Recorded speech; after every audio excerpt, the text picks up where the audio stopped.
Hello everyone, the NBA is back. Obviously, we are a couple of nights removed now from opening night, but last night was the full introduction of everything being back, most teams playing, and everyone having a nice return to the season here.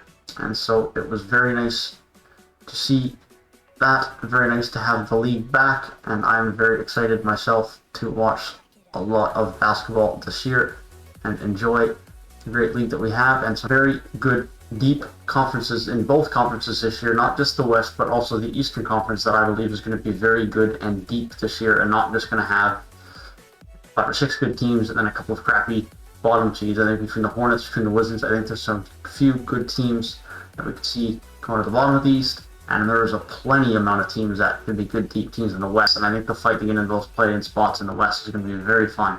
But with that being said, I'm going to do a little bit of a recap and give my thoughts on the games last night.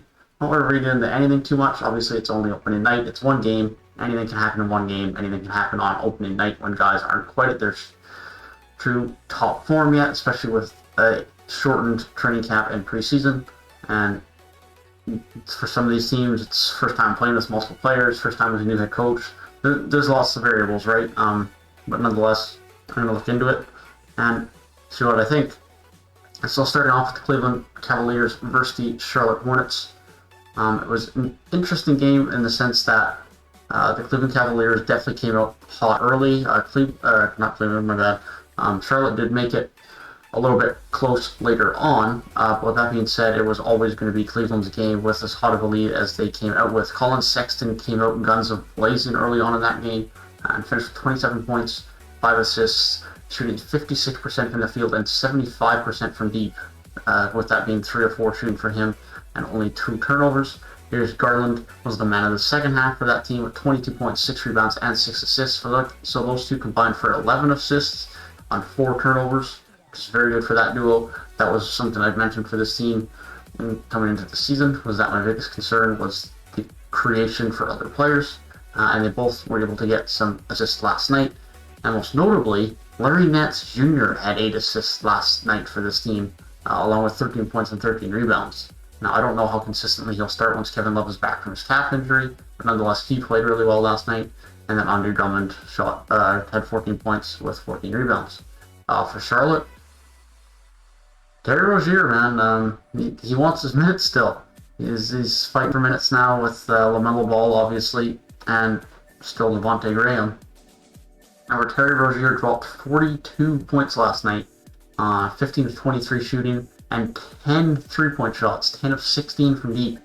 The man was feeling it last night. Didn't create much for others, but I mean, hey, when you got that out of hand, how much do you have to create for others? I was impressed with his offensive performance last night, to say the least. Gordon Hayward also looked good in his Charlotte Hornets debut on the offensive end. Put up 28 points, 7 assists as well, along with 4 rebounds. Shooting 61% from the field and 50% from deep with 4 threes made. And then, other than that, of note, Devontae Graham had a double-double with 10 points and 10 assists. The only other notable thing for me is obviously it's LaMelo Ball's debut game, and I don't want to read too much into it because there's a lot of development to come there. The way I see it is he's got a lot of ability to distribute and create for others, and be good on the offensive end in terms of getting assists and creating. And obviously there's some decision-making learning that needs to happen there, just a new speed and new level of the game. However, his actual shot making, as much as it was good and has shown to be good at his previous levels, it still needs to improve at this NBA level and get a bit more refined, in my opinion, before we'll see him putting up any amount of points. But he has amazing court vision, no doubt about it. PJ Washington was a little bit disappointing for me last night for Charlotte as well. Only had 4 points, 2 rebounds, 2 assists, shot 1-5 from the field, and all 1 from deep in his 20 minutes. But that's here and there. As I mentioned, it's only one game. Okoro had 11 points for Cleveland last night in his debut, shot 4 or 5 from the field and 1 or 2 from deep, with 5 assists to go along with it. So I think that was a good debut for him. And yeah, I think there's some promising things on both of these teams to look at night one. You got Sexton and Garland for Cleveland. Okoro looked like he was maybe fit in. Larry Nance had a very good game as well. And if you're Charlotte, obviously you have LaMelo Ball. I still have PJ Washington, and I'm sure his form and play will continue to improve as the season goes along. You still have Devontae Graham, you have Gordon Hayward, your new signing, you have Terry Rozier. I think these teams definitely have some upside, and I'm thinking that I maybe didn't give enough credit to the upside that Cleveland have already coming in this season, and not necessarily more so in the future. But moving along to what was definitely, undoubtedly a blowout, was the Indiana Pacers over the New York Knicks, winning 121 to 107. This is a game that you expect the Pacers to win big. A team that is much better than this New York Knicks team. They were led by Domantas Sabonis last night. Their all-star had 32 points, 13 rebounds, and 5 assists, who shot 2 of 4 from deep. I mean, hey, Domantas Sabonis starts hitting 3-point shots consistently. That wasn't something he had very commonly done last season, but if he can improve that range and start hitting 3-point shots consistently, then Domantas Sabonis is going to be a problem, and like a big problem. And then if you also combine that with the fact that Victor Oladipo had a much more pre-injury Victor Oladipo-esque night last night, with 22 points, 4 rebounds, and 4 assists on efficient shooting, 9 of 14 from the field and 2 of 5 from deep. If you can start getting that from those two guys, I'm not saying Domantas Sabonis is going to drop 32 points a night, but if he can start being a bit more efficient from deep and increase his range, and Victor Oladipo can be a bit more pre-injury-esque, and we need to start considering this Indiana Pacers team a bit higher up that Eastern Conference echelon, and a team that can really cause some damage in the playoffs, not just kind of squeak in at the 6th or 7th seed and then get bounced in the first round. Because if Victor Oladipo can be an all-star and Domantas Sabonis can be an all-star, along with Malcolm Brogdon, Miles Turner, T.J. Warren, Jeremy Lamb once he gets back healthy, if he does get back healthy this season, although he may not. But nonetheless, point being said, there's a lot of good pieces on this team, and if those two can be all-stars, along with Brogdon being a borderline all-star, or a very good point guard in my opinion, he had 7 rebounds and 8 assists last night at 21 points. There's a lot to like about this team. Also, just small note, Miles Turner only had 10 points and 8 rebounds last night, but he had 8 blocks against this New York Knicks team.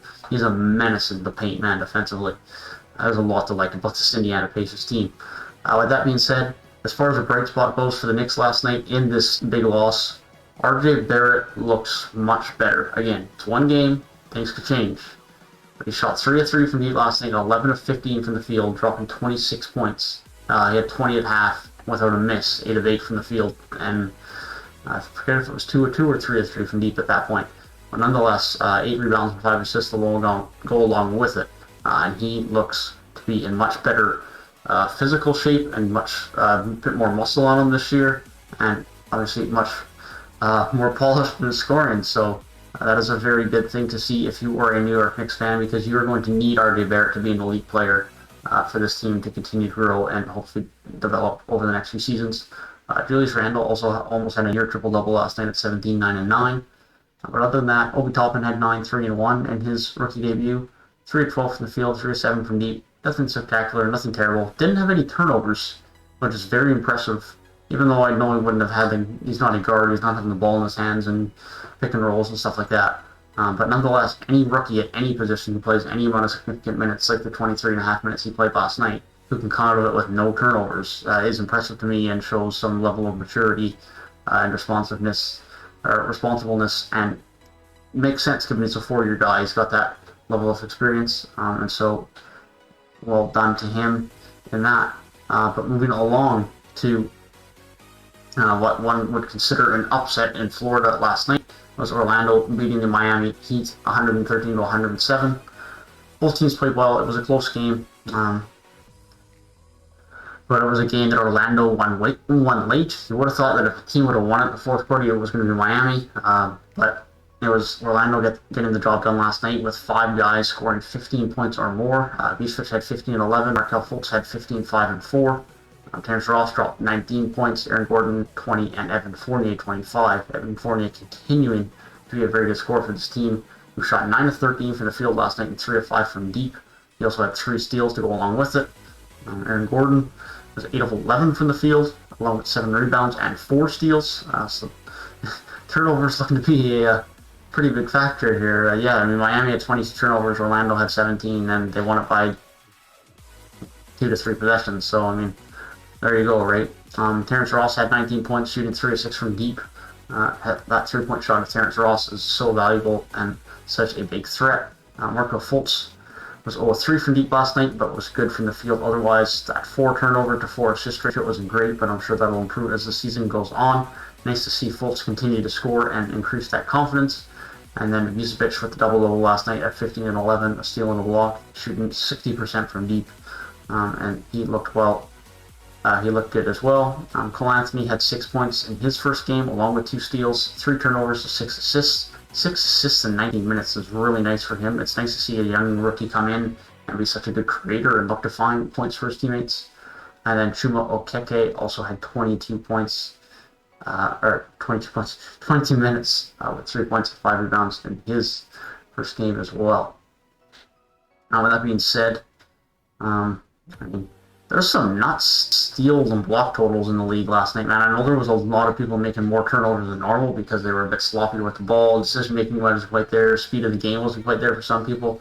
Jimmy Butler had 7 steals last night, 19 points, 3 rebounds, and 7 assists to go along with it. Now, Jimmy Butler had 6 turnovers of his own, so he didn't even quite compensate for it. But Goran Dragic was good on offense again as well last night. He had 20 points. Bam Adebayo had 25 points and 11 rebounds as well. Bam Adebayo also had 7 turnovers.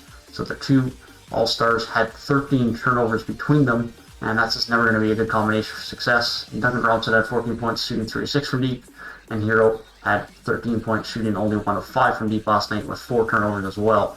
So turnovers being the Achilles heel for Miami last night, but given the disciplined nature of this team and the fact of Eric Spoelstra being the coach of this team, I don't suspect that'll be an issue in the long term.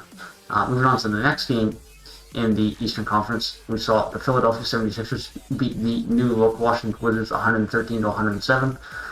To be fair, fairly new look Philadelphia 76ers team as well, with a new head coach. A team that I saw it, and Joel Embiid the ball in the paint way more than he has been, and I was very happy with that. Joel Embiid is one of the best paint scorers in the league we have ever seen in recent years, since the days of Shaq, essentially.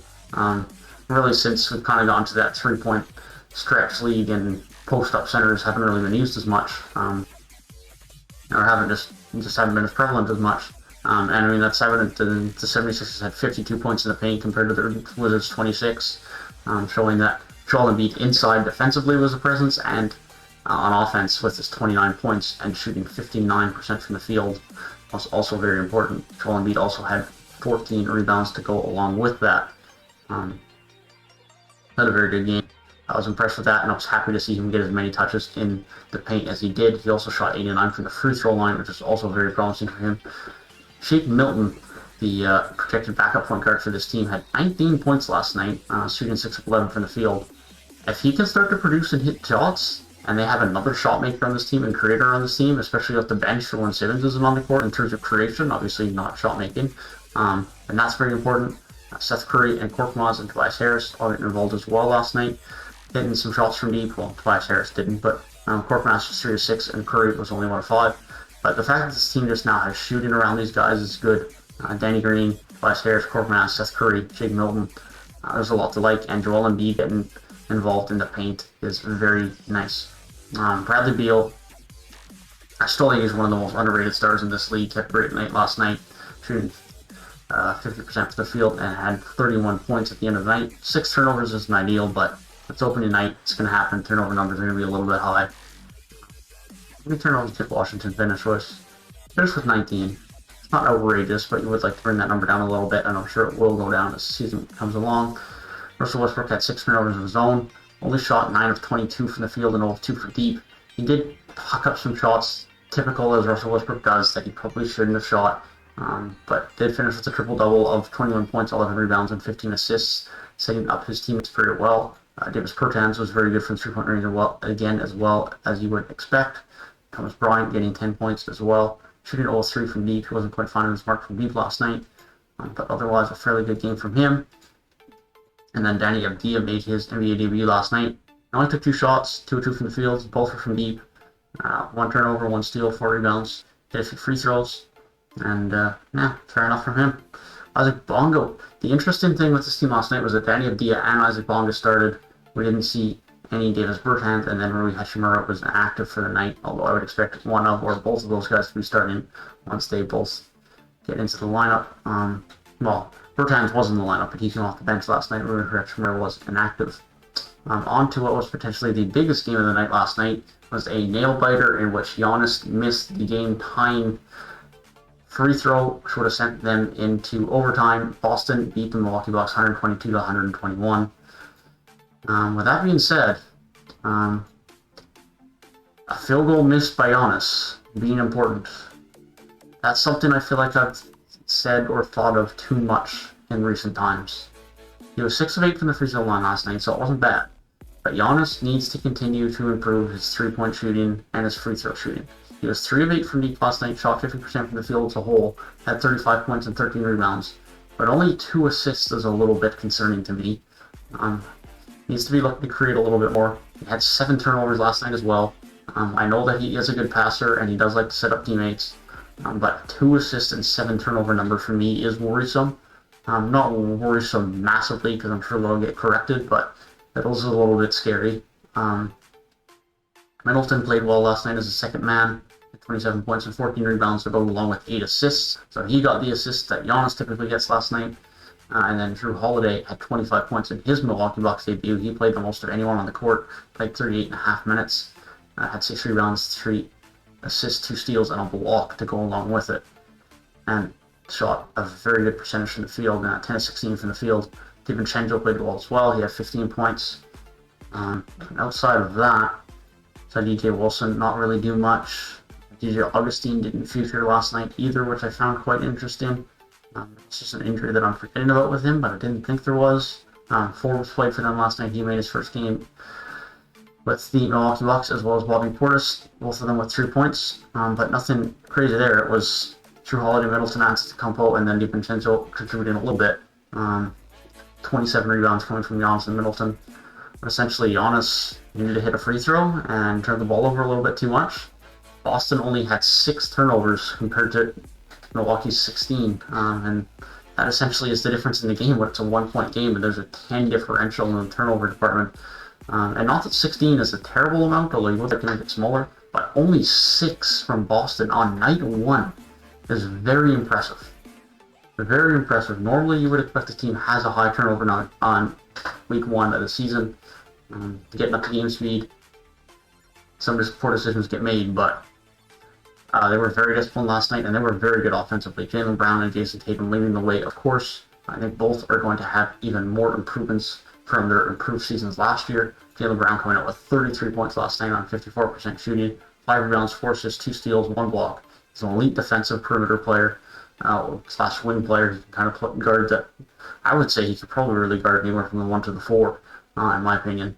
And was very good offensively last night. And then Jason Tatum dropping 30 of his own, shooting 6 of 13 from deep and 12 of 28 from the field, with 7 rebounds, 2 assists, 2 steals, and a block. And those two were dominant last night as the dynamic duo that they are. Jeff Teague contributed well with 19 points off the bench. Tristan Thompson with 12 and 8. Daniel Tice had 10, 3 and 3 as well. Tristan Thompson and Daniel Tice both started in that front court last night, which was interesting. I thought Jeff Teague or Semi Ojeleye might start until Kemba Walker is back.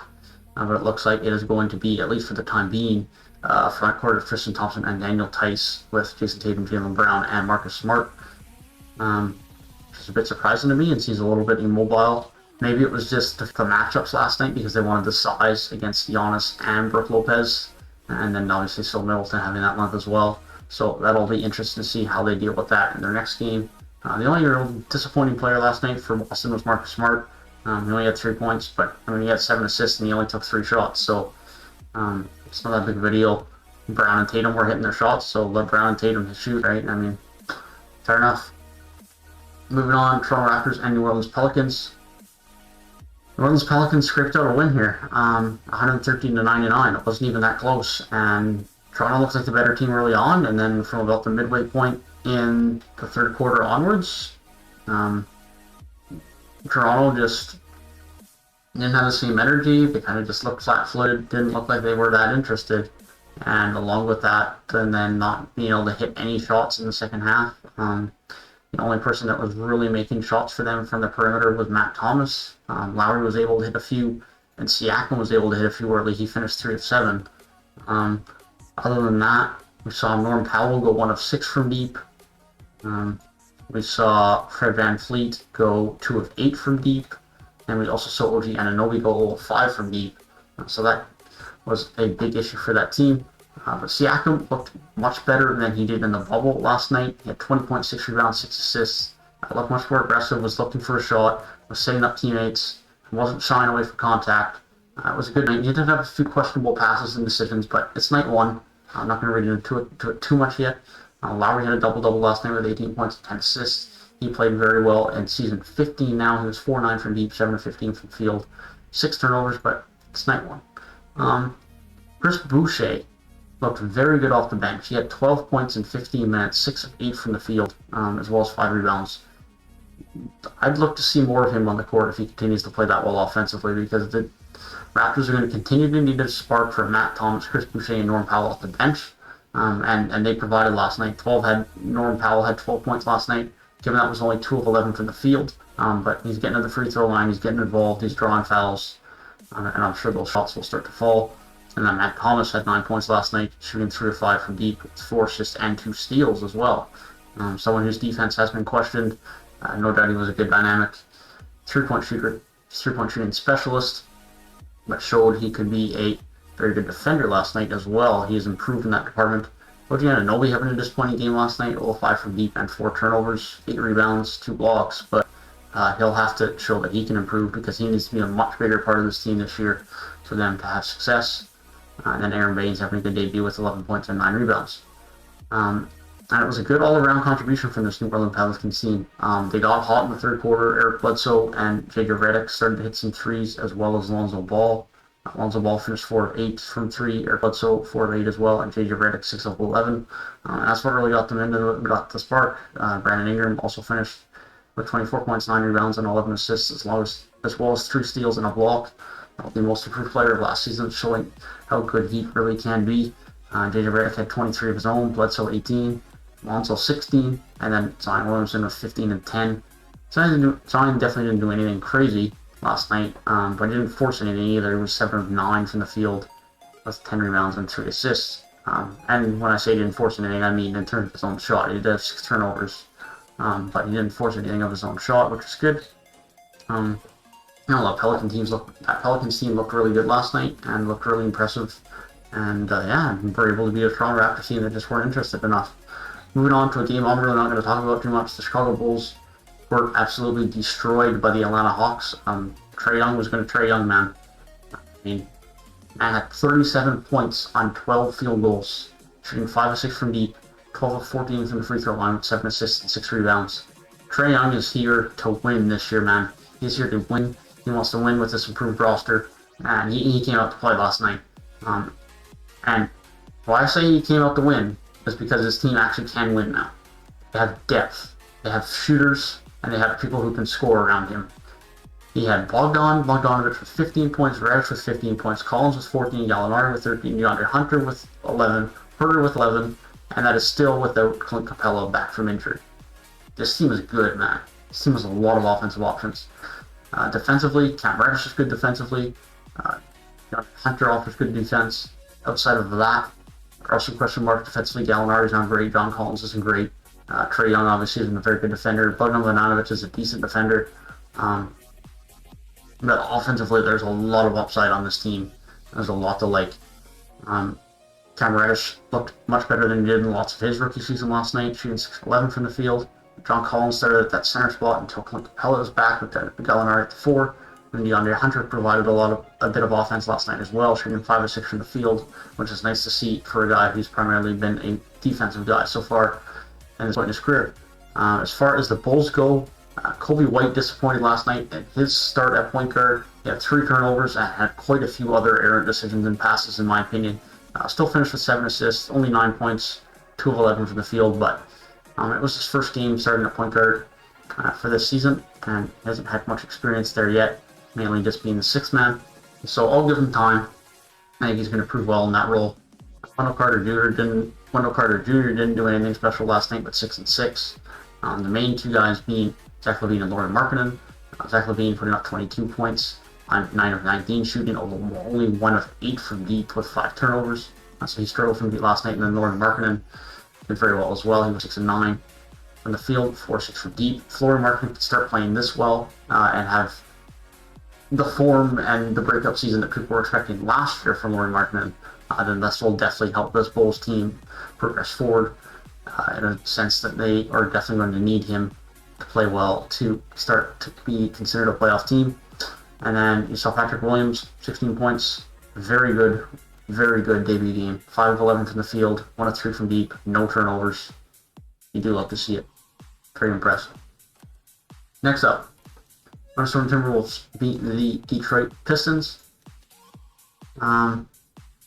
This is a weird one, man. It was a relatively close game. Turnover numbers were low, which is rare, and on debut game, or not debut game, but first game of the season, Minnesota had 11, Detroit had 12. Three-point shooting wasn't great. Detroit only shot 23%, Minnesota only shot 27%. With that being said, Malik Beasley had 23 points for the Timberwolves. He hopes to have a very impactful role for this team this year, and they're going to need him to be very impactful if this team wants to succeed. And Minnesota got some good play from some players that they need to have good play from this season. Karl-Anthony Towns at 22, 11, and 7. He's obviously the main man. And D'Angelo Russell, interestingly enough, came off the bench last night. Had 18 points, 5 rebounds, 4 assists. Anthony Edwards had 15, 4, and 4. Josh Okogie, who typically is a defensive guy, did have 12 points last night. And only 1 of 4 from deep. 4-9 from the field. But if you can start counting on him for 10, 12 points a game, that would be very nice.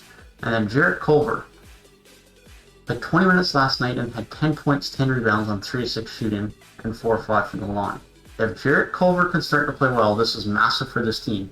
This is someone who was taken, I want to say, 4th overall last year, and someone that midway through the season last year, Minnesota had pretty much said, but not said, we don't like Jarrett Culver, we don't think he's any good.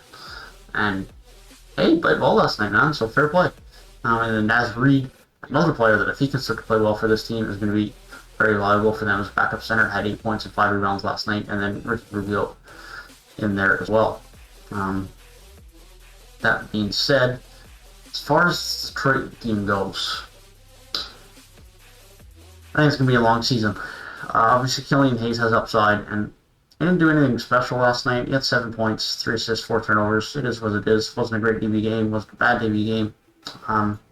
The so-called big signing and Mr. I want to have more options myself offensively and score more, Jeremy Grant had 9 points on 4 of 11 shooting last night, so that $20 million a year isn't looking too great right now.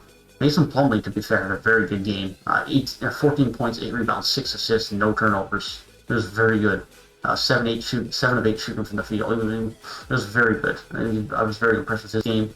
Derrick Rose played well as well, having 15 points off the bench as well as 6 assists. Blake Griffin was okay. He had 15 points, 7 rebounds. He shot all 5 from deep, but otherwise was very efficient from inside the 3-point line. If he can stay healthy, it'll be interesting to see if he can get back to that All-NBA level this season, and if he can't, well then I think Blake Griffin might be done if he gets another season-ending injury. And interestingly enough, the guy they took a flyer on, Josh Jackson, had 19 points last night on 8 of 14 shooting and 3 of 7 from deep. If he can start to provide offense and is more than just a good defensive guy and can finally show that he was worth that high first-round pick a few years ago, and that would definitely help the Detroit Pistons team that otherwise I'm just not really seeing much upside on, and I'm really not a fan of. Moving along. The Spurs beat the Memphis Grizzlies, just scoring a bunch last night. They beat them 131 to 119. They shot 40% from deep, just absolutely absurd. DeMar DeRozan had 28, DeJounte Murray had 21, Marcus Aldridge had 20, Lonnie Walker had 16, Keldon Johnson had 16, Patty Mills had 13, and Rudy Gay had 10. That is some nuts numbers. DeMar DeRozan was 1 rebound and 1 assist off a triple-double. He finished with 28, 9, and 9, and was 14 of 15 from the free throw line. Very good performance. DeJounte Murray also had a very good night as well. 21 points, 6 rebounds, and 9 assists, as well as 2 steals. Obviously, a very elite defensive guard. If DeJounte Murray starts to be elite as well on the offensive end, then DeJounte Murray is going to be an all-star in this league, and I hope he can continue to play at that offensive level. Lonnie Walker as well. Him playing at a good offensive level, 6 of 9 from the field last night, 3 of 4 from deep. That is very important for this team. Keldon Johnson as well, also playing very well.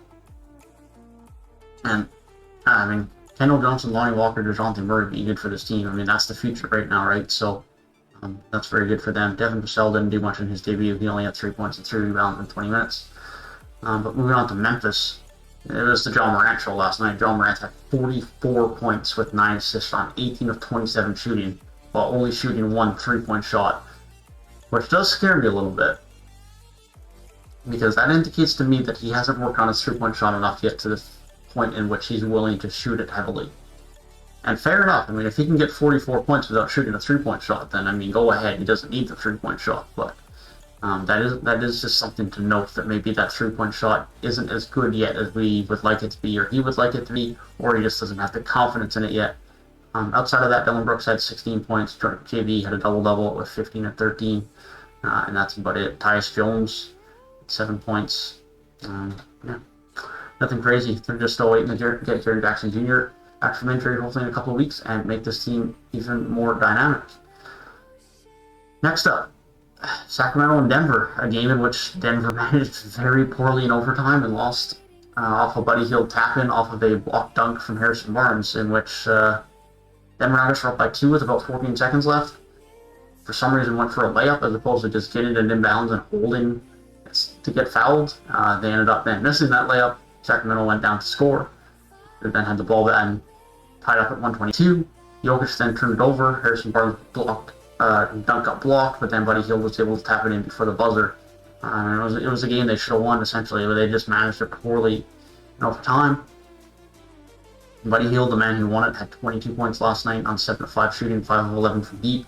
If we can get this level of Buddy Hield and that efficiency level of Buddy Hield again this season, then this Sacramento team is going to look a lot more like the Sacramento team we saw a couple of years ago that almost made the playoffs. And maybe a team that does almost make the playoffs.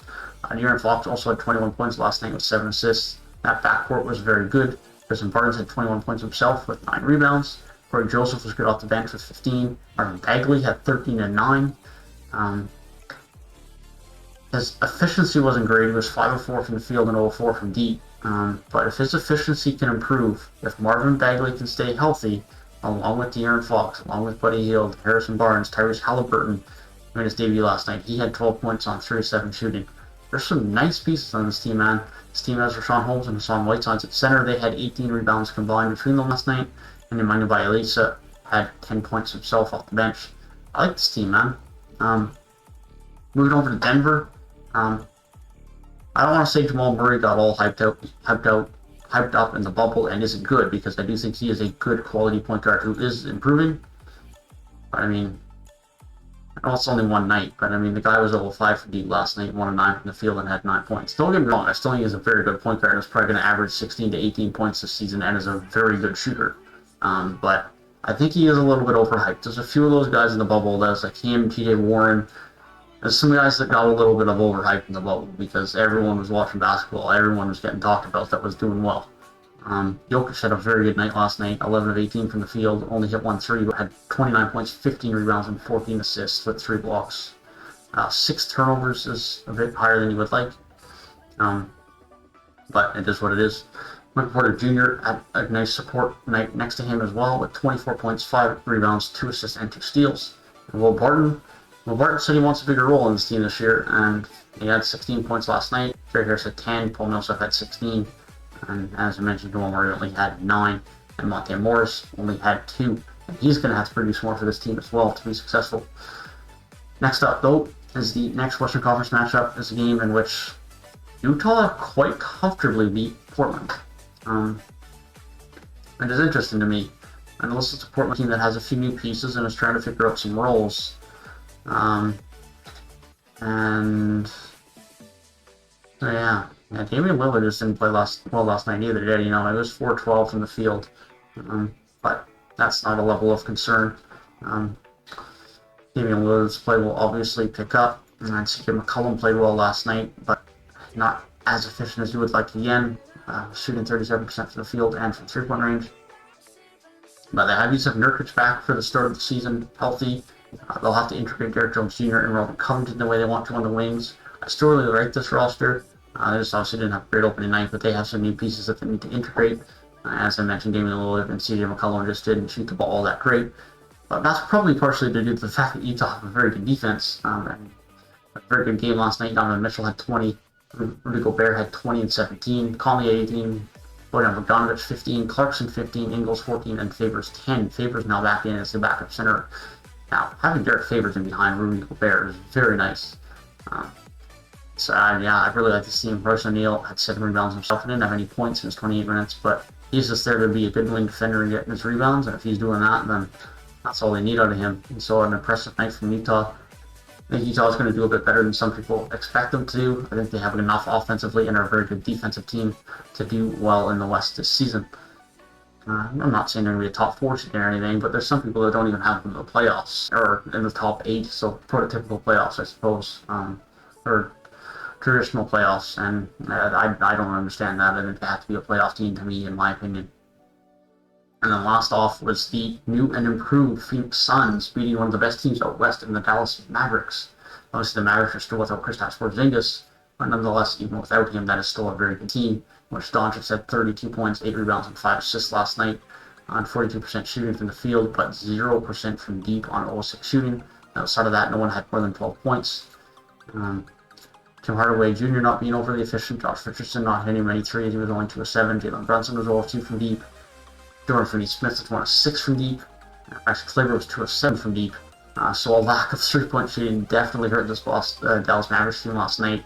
And once they start hitting a few more shots, they were definitely going to be a much more scary team. And, I mean, to be fair, if you're the Dallas Mavericks and you're without Kristaps Porzingis and you shot 23% from 3 last night and you lost by 4 to Phoenix, you can't really be too mad at that. Fairly distributed effort last night from Phoenix. Devin Booker at 22, Mikal Bridges 18, Cam Johnson 15, 13 and 8 from Ayton, 11 from Galloway, 11 from Payne, and only 8 for Chris Paul. But despite that, Chris Paul and Devin Booker, that backcourt in the last few minutes of the game, in the closing minutes when you need clutch shots, is going to be special. And they already were last night with both of them hitting back-to-back clutch shots to win the game and ice the game for them. And that is what is most interesting about this team to me, along with how Chris Paul and DeAndre Ayton can work as a duo in the pick and roll. Devin Booker and Chris Paul in the backcourt is going to be special when you just need to get the bucket. Both of them can just get you a bucket, and that is super valuable. But with that being said, I probably talked way longer than I should have, but hey, there were a lot of games last night, and I'm looking forward to this new season. So if you guys are still here, you guys are awesome, and thank you guys for watching. But yeah, that is my thoughts on the first night of the NBA season, and I look forward to the rest of it with much excitement. So thank you guys for watching. Feel free to leave a like and subscribe if you guys did enjoy it, although I don't know if anyone's still going to be listening at this point, but as I mentioned, if you are, you guys are a legend, and I do appreciate it. So thank you guys, and I will see you guys in the next one.